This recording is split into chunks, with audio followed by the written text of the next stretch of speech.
Hi there, I'm attorney Kelly Longtin from Kelly Longtin Law, and welcome to our YouTube channel. So please like and subscribe below to keep in the know about all things estate planning.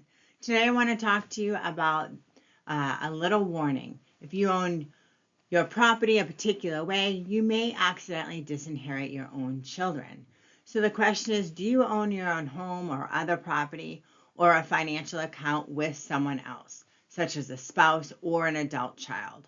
If so, you might be surprised to learn that a common way of owning property could cause problems for your loved ones in the future. While there are several forms of joint ownership, the one that most people use is called joint tenants with rights of survivorship. When you and another person own an account or property as joint tenants with rights of survivorship, it means that when one owner passes away, the surviving owner automatically takes over full ownership. Now, if there are more than two joint owners, the deceased owner's interest is divided equally among the surviving owners. And all this happens instantly under the law, no matter what your will or trust might say. Now, many people think that owning property jointly allows them to avoid probate completely. Probate is the court process of transferring a person's solely owned accounts and property that has no beneficiaries when the person dies to their heirs at law. While joint property ownership avoids the probate process when the first owner passes away, it does not guarantee that probate will be avoided forever. When the last surviving owner dies, probate will be required unless that individual added a new joint owner, named a beneficiary, or placed the account in a trust before they passed away. And if all joint owners die simultaneously, probate may be required immediately. Now, joint ownership can cause you to unintentionally disinherit your children. This situation is one of the most common and heartbreaking surprises for families. Your will or trust has no say over accounts and property that you own jointly with someone in a way that provides for survivorship rights.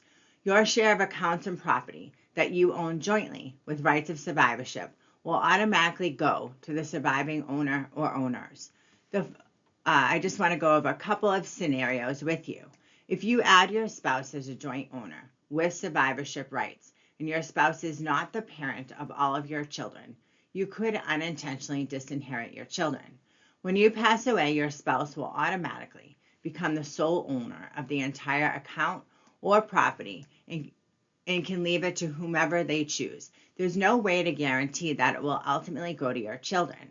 Now, if you add one of your children as a joint owner with survivorship rights, that child will automatically inherit the entire account or property when you pass away, leaving your other children with nothing.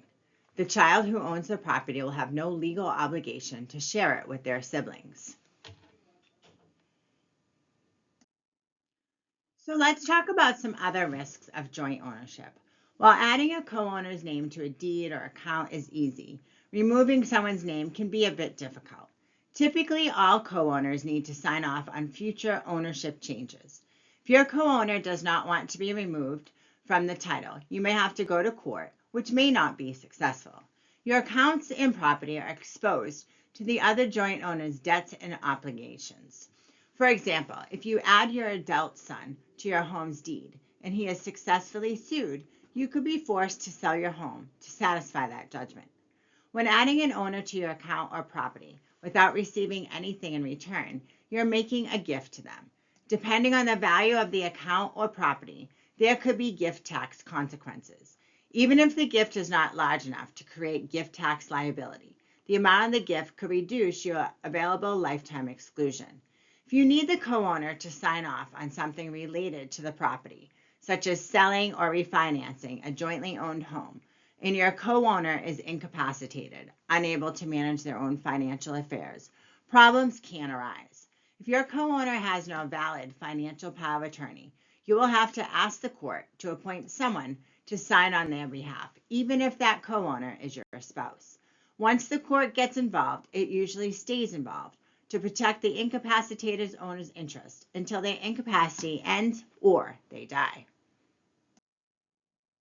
You want to avoid leaving your family's future to chance. A simple review of how you own your accounts and property can help ensure that your estate plan works the way that you actually want. To avoid both inconvenience and tragedy, you do want to call your local estate planning attorney that practices in the state in which you live and talk to them about your goals for estate planning to make sure you have your estate plan set up properly. Now, joint ownership may seem simple, but as you can see, if it can put your accounts and property and your loved one's inheritance at risk. And the good news is that those problems are preventable. So reach out to your qualified estate planning attorney that practices in the state in which you live and have these discussions with them. I want to thank you for watching. I'm Kelly Longtin from Kelly Longtin Law.